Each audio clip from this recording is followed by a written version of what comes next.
Now it's time, Alex, for Team of the Week, where I go around the field, position by position, and pick the best player from each spot from the week that was. All right, let's get started behind the plate. Your catcher of the week, Adley Rutschman. Boy, do I love me some Adley Rutschman. He has come up and just been a godsend since the day he came up for the Orioles. And he continued that stretch this week. 400, 3 homers, 8 RBI, a walk-off home run for Adley. He is quickly becoming one of, if not the best catcher in the game of baseball. Love Adley. Great week. He's here behind the plate for me. All right, heading up to first base, friend of the pod, Rowdy Tellez. Isn't this great? Comes on the podcast and ends up on my team of the week. The Flippin' Bats pod luck is the real deal. He was struggling to start the year. We talked about that on Wednesday. If you haven't listened to Rowdy Tellez's episode, go back and give it a listen because he talked all about his hitting and his mindset at the plate and his struggles to start the year and how he was going to turn it around. And he did. The day I talked to Rowdy Tellez, the day I talked to him, he hits a homer. And then he ends up hitting 4 on the week, batting .320. Was a big part of that big series for the Brewers, beating the Padres on the road. Rowdy Tellez is my first baseman. Moving over to second base, Brandon Lowe. Brandon Lowe is having himself, to start the year, an MVP caliber year. And he was on the team that was undefeated for 13 games, 13-0 start to the year, and he had a great week. 409 on the week. A couple of big flies, a couple of grand slams on the year. Brandon Lowe, second baseman. He's been the best. I think he's been the best second baseman to start the year. 4 homers, 9 RBIs for Brandon Lowe, and that will pretty much get you on the team of the week anytime. Oh, definitely. Yep. Moving over to third base, the giant killer, Max Muncy. The giant killer, Max Muncy, 389, 5 homers, 12 RBIs, and an OPS over 1,700. Grand slam on the week, driving balls into the bay out there in McCovey Cove with the Giants, against the Giants. Max Muncy was great. Fantastic week, and he's my third baseman. Moving over to shortstop, Bo Bichette. What a week from Bo. I mean, this is 346, a homer, 2 doubles, 3 RBIs. Bo Bichette is becoming, I really feel like Bo Bichette is one of the more underrated players in the game of baseball. And it's because he's not going to put up the power numbers that you'll see from Vladdy there in Toronto. But he can hit for power, he hits for a high average, and he was certainly the hottest shortstop this week. So Bo Bichette, congratulations. You're the shortstop on the Flippin' Bats team of the week. Now we move to the outfield, and these are just 3 outfielders. Yep. That you like. 3 outfielders, regardless of their position-based. position. I don't care if they don't play left field or don't play right field or center field. It doesn't matter. Just 3 outfielders, regardless of position. And my first one is Jared Kelenic of the Seattle Mariners, and this makes me so happy to be able to say, because we've been waiting for the Jared Kelenic breakout, and it didn't come a couple of years ago.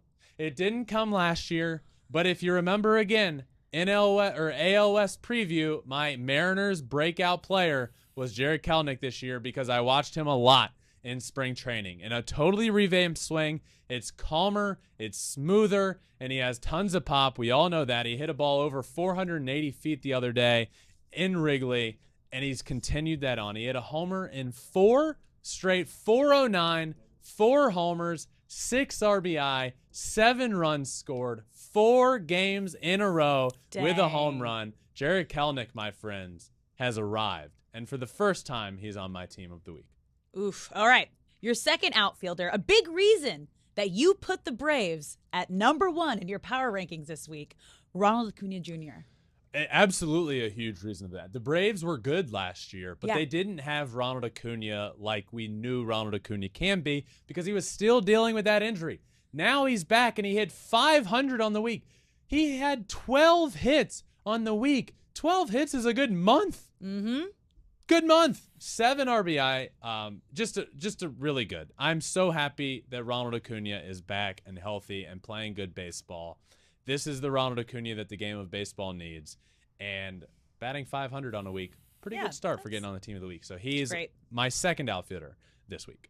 Your final outfielder, Hunter Renfroe.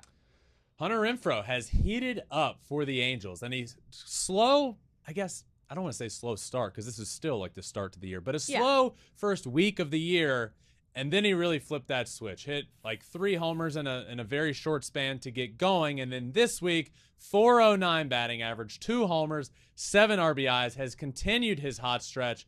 Man, this is the piece that the Angels needed in that lineup. This is the depth they needed, and you look at the depth that they needed, and you got guys like Hunter Renfroe and Gio Urshela, and this isn't your same old Angels lineup. They can do some damage, and Hunter Renfroe is a big part of that. He is my final outfielder. So in the outfield, that's Jarred Kelenic, Ronald Acuna Jr., and Hunter Renfroe. He also has my catch of the year. Yes. Renfroe. Yeah. Yep. Big fan. Okay, let's move to your DH, Brent Rooker. Brent Rooker is my designated hitter, and many of you out there will not know this name, and self-admittedly, I didn't know a ton about Brent Rooker before I realized the week he was having. He hit 400 this week with 4 home runs and 11 RBIs. Brent Rooker of the Oakland Athletics has been on a tear. Continued that hot stretch on Sunday, might I add, which leads to an important point. This team of the week spans from Sunday to Saturday. Sunday to Saturday. So this most recent Sunday does not count for their team of the week stats. That would count for their next week. But Brent Rooker, not a rookie. He has had big league time. He has not been very good in his past big league time. But so far to start this year, and certainly this week, shout out Brent Rooker, which is why originally the idea came about for Team of the Week, because a lot of people do Teams of the Month, and of course there's a Team of the Year. And you know what? There's not going to be people on that list like Brent Rooker. Perhaps. Maybe we are talking about him at the end of the month. I hope so. But this gives me an opportunity to talk about players that I normally wouldn't be talking about, and Brent Rooker is one of those. What a great week he had. Shout out, Brent. 4 homers and 11 RBIs. Great, great, great week. Making our way to the mound, he was your #1 rookie of the week, Hunter Brown. Exactly. #1 rookie on the week, and he is the best pitcher in the game of baseball on the week. Why? Well, because he went 2-0 on the week with 14 innings pitched, 12 strikeouts, 0 earned runs, and 7 hits. What a week. And again, I feel like this is important to add. I do know Garrett Cole threw a complete game shutout on Sunday, right? But that does not count for this week. That will count for next week's. Hunter Brown is the one that ended up with 2 starts on the week, 14 innings, 12 strikeouts, not a single earned run given up. This guy is having quite a year, and will be in contention for that AL Rookie of the Year award when all is said and done. He will. What a week. I love that. All right, now we're closing it out with the closer, Kenley Jansen. Yep, Kenley Jansen, great guy back in the bullpen. Like I said earlier, the Red Sox have their closer. It's just about getting it to their closer with a lead, but they did a pretty good job of that this week, especially in a weekend series against the Angels. He ended up with 3 innings pitched and 3 saves, 5 strikeouts in that time with only 3 hits giving up in those 3 innings. Kenley Jansen, still doing it well. He's my closer, and he rounds out this week's team of the week, which means, Alex, It's that time leaves for only one thing. the player of the week. Who you got? The Flippin' Bats Pod player of the week is Hunter Brown, the rookie for the Astros, with that dominant week. 14 innings, not a single earned run given up, 12 strikeouts, which means a 0.00 ERA for the man himself, Hunter Brown. And I'll say this again because I think it's a really cool part of this and really worth mentioning. Hunter Brown's idol growing up was my brother. And last year when Hunter Brown made his debut, it was on the same team of his icon growing up, which was Justin. And the similarities are uncanny on the mound. His windup looks identical. His stuff honestly looks the same as well. So it's clear Hunter Brown, growing up, who idolized Justin, wanted to be him, studied him, right? And looks a lot like him on the mound.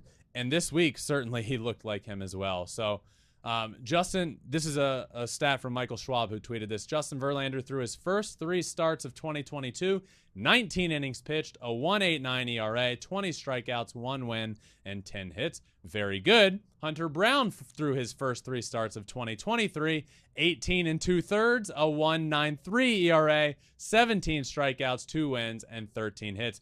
Almost identical start to a guy that idolizes Justin, and I think it's really cool. Shout out Hunter Brown for being on the team of the week and being the Flippin' Bats Pod player of the week.